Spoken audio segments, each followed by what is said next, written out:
नमस्कार, मैं doctor Praveen Chawla, senior ENT surgeon, Chawla ENT and eye centre, Delhi से।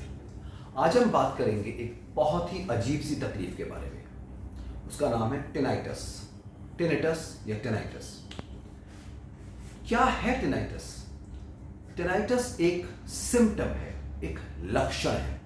टिनाइटस अपने आप में बीमारी नहीं है, जैसे हेडेक बीमारी नहीं है, बुखार बीमारी नहीं है। ये सब सिम्टम्स होते हैं, लक्षण होते हैं। वैसे ही टिनाइटस एक लक्षण है जो कि कान और सिर की बहुत सारी बीमारियों की वजह से उत्पन्न हो सकती है।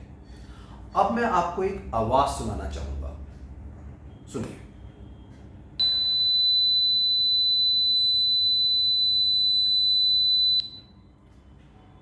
ऐसी ही एक और आवाज, ये भी सुनिए।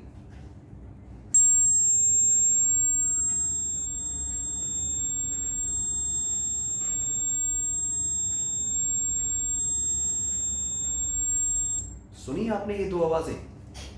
ऐसी ही आवाजें या इससे मिलती जुलती या कई बार कुछ और किस्म की आवाजें मरीज के कान में गूंजती है। उसको एक कान में, कई बार दोनों कानों में और कई बार सिर में इस किस्म की आवाज गूंजती हुई सुनाई देती है। उसे परेशानी होती है कि जब बाहर ऐसी कोई आवाज नहीं है, ऐसा कोई साउंड का सोर्स है ही नहीं, तो उसके कान में आवाज क्यों गूंज रही है? जब वो शोर में होता है, बाहर ट्रैफिक में होता है, टीवी देख रहा होता है, लोगों के साथ होता है, तब उसे ये प्रॉब्लम पता नहीं चलती। लेकिन जैसे ही वो अकेले में होता है, शांत वातावरण में, क्वाइट एनवायरनमेंट में होता है, यह आवाज़ उसके कान में बहुत बुरी तरह दिक्कत देने लगती है। इस टिनाइटस के चलते मरीज को कई बार कुछ साइकोलॉजिकल प्रॉब्लम्स का सामना भी करना पड़ता है। उसको कंसंट्रेट करने में दिक्कत आती है, उसको मेमोरी लैप्सेस होने लगते हैं, उसकी याददाश्त कमजोर होने लगती है, उसके अंदर इरिटेबिलिटी आ जाती है,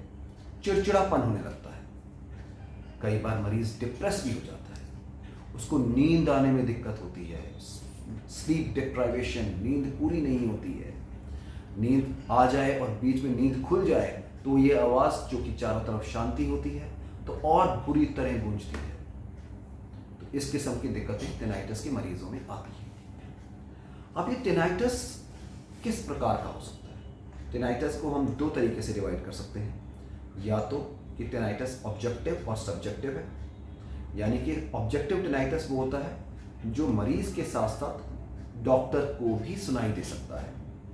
ये कुछ किस्म की मस्कुलर और जॉइंट एबनॉर्मलिटीज की वजह से होती है। और दूसरा टिनाइटस होता है जो सब्जेक्टिव है, जो सिर्फ और सिर्फ मरीज को सुनाई दे रहा है, सामने बैठे हुए क्लिनिशियन को वो आवाज़ सुनाई नहीं दे सकती। लेकिन ज़्यादा इंपॉर्टेंट होता है टिनाइटस की क्लासिफिकेशन, किस किस्म की आवाज़ आ रही है उससे। और वो कई बार ये साबित कर देता है कि मरीज के टिनाइटस की अंडरलाइंग कॉज, उसकी जड़ क्या है।